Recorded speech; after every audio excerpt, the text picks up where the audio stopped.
지금 뉴스에서는 한국 경제가 회복되고 있다고 말합니다. 성장률이 올라가고 수출이 늘어나고 고용률도 좋아졌다고 합니다.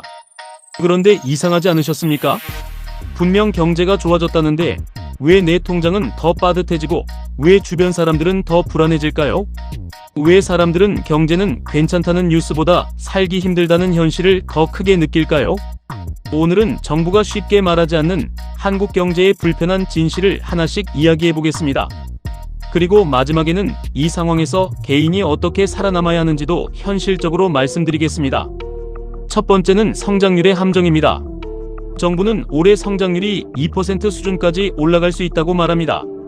숫자만 보면 나쁘지 않아 보입니다.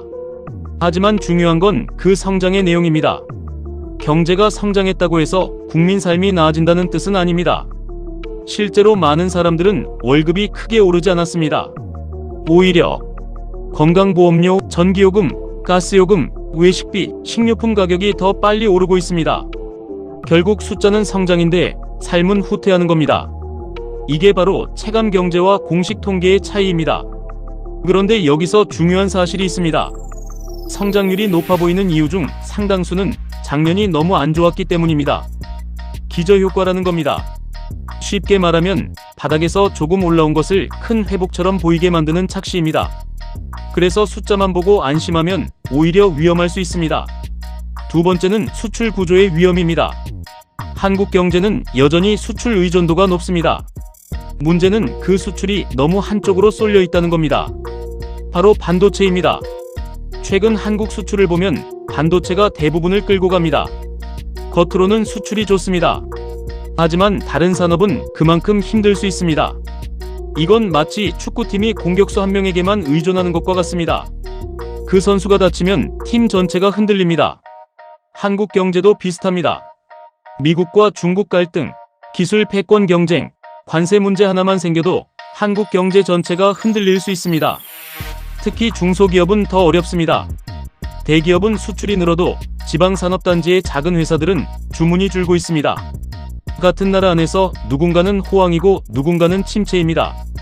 이 격차가 커질수록 경제는 더 약해집니다. 세 번째는 고용 통계의 착시입니다. 정부는 고용률이 높다고 말합니다. 실제로 숫자는 좋아 보입니다. 하지만 일자리의 질은 다릅니다. 늘어난 일자리 상당수는 노인 공공일자리, 단기 계약직, 저임금 서비스직입니다. 반면 청년들이 원하는 안정적인 사무직이나 전문직은 오히려 줄어들고 있습니다. AI가 들어오면서 반복적인 업무는 빠르게 사라지고 있습니다. 문제는 여기입니다. 통계는 일자리 숫자만 셉니다. 하지만 사람들은 그 일자리로 미래를 살 수 있는지를 봅니다. 그래서 고용은 좋아졌는데 청년들은 더 불안한 겁니다. 하지만 대부분 사람들이 이 부분을 놓칩니다. 숫자가 좋아 보이면 문제가 해결됐다고 생각하기 때문입니다. 네 번째는 물가의 진실입니다. 정부는 물가 상승률이 안정되고 있다고 말합니다. 예를 들어 2% 수준이라고 합니다. 그런데 시장에 가보면 다릅니다. 밥값은 올랐고 커피값은 올랐고 마트 계산은 더 무거워졌습니다. 왜 이런 일이 생길까요? 공식 물가는 평균값이기 때문입니다. 스마트폰처럼 가격이 떨어진 품목도 포함해서 전체 평균을 냅니다. 하지만 사람들이 매일 쓰는 돈은 식비와 생활비입니다. 즉, 실제 체감 물가는 공식 숫자보다 높습니다. 더 큰 문제는 공공요금입니다. 전기료와 가스요금은 일부 눌러놓은 상태입니다. 결국 나중에 더 크게 오를 가능성이 있습니다. 지금 안정처럼 보여도 미래 부담은 남아있다는 뜻입니다. 다섯 번째는 가계부채입니다. 한국은 여전히 가계부채가 높은 나라입니다. 문제는 총액보다 구조입니다. 은행에서 돈 빌리기 어려워진 사람들은 저축은행, 카드론, 캐피탈로 이동합니다. 이곳은 금리가 높습니다. 결국 가장 약한 사람부터 먼저 무너집니다. 겉으로 금융시장은 조용해 보여도 보이지 않는 곳에서 균열이 생기고 있는 겁니다. 이걸 모르면 갑자기 위기가 온 것처럼 느껴집니다. 하지만 사실은 오래전부터 쌓여온 문제입니다. 여섯 번째는 부동산 PF입니다.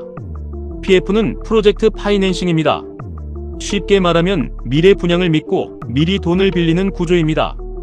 지금 정부와 금융권은 만기를 연장하면서 시간을 벌고 있습니다. 하지만 본질은 바뀌지 않았습니다. 밀린 문제가 사라진 것이 아니라 뒤로 미뤄진 겁니다. 1년 뒤, 2년 뒤 한꺼번에 터질 가능성이 있습니다. 그래서 많은 전문가들이 이 부분을 조용한 시한폭탄이라고 부릅니다. 7번째는 환율과 국가 부채입니다. 환율이 오르면 수입 물가가 오릅니다. 기름값이 오르고 생활비가 오릅니다. 결국 서민 부담이 커집니다. 정부는 국가 채무가 아직 관리 가능하다고 말합니다. 하지만 공기업 부채, 지방정부 부채, 연금 부담까지 합치면 숨어있는 부담은 훨씬 큽니다. 문제는 이 숫자들이 한 번에 나타나지 않는다는 겁니다. 천천히, 조용히 생활을 압박합니다. 그래서 더 무섭습니다. 그렇다면 이 상황에서 우리는 어떻게 해야 할까요? 첫 번째는 버틸 힘을 만드는 겁니다. 비상금을 만들어야 합니다. 최소 3개월, 가능하면 6개월 생활비입니다. 투자보다 먼저입니다. 두 번째는 원화 자산만 들고 있지 않는 겁니다. 달러, 해외 자산, 금 같은 방어 자산을 조금씩 준비해야 합니다.